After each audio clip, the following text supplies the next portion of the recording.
to know music theory? Like, do you really need to know? Do you need to know how to use rhythms? Do you need to know how to write lyrics that have a certain psychology? Do you need to know how to write a song structure that feels like it's picking up speed or gaining momentum? Or do you need to know how to craft a chord progression that goes from happy to sad and then back to happy again? Like, do you really need to know how to do that? Well, the truth is, if you're not doing music for any clients, probably you can get by without it.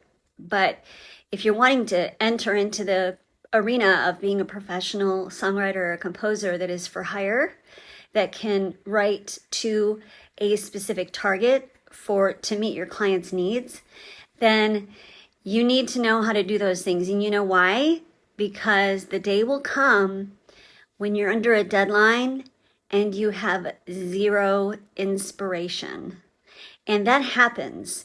That happens where it's the luxury of inspiration that you just don't have time to wait around for the ether to deliver you some brilliant idea. You legitimately have to craft your way through the job. You have to manufacture, based on your learned knowledge, a winning song, a winning composition that will make the client feel satisfied. And knowing how to craft chord progressions or rhythms or lyrical psychologies so that you're hitting a target, that up here can get you by on those occasions that you don't have inspiration.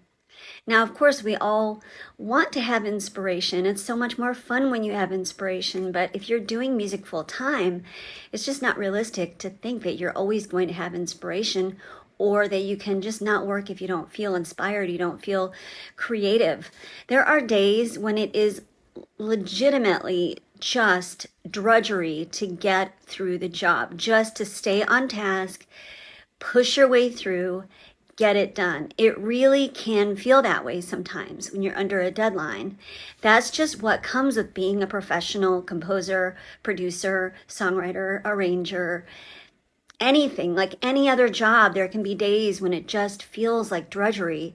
So knowing your craft, learning all of the theory, all of the ways to create a certain thing, that can be the thing that saves your butt when you are not feeling inspired. So if you're wanting to make money with it, it's probably a good idea to keep learning.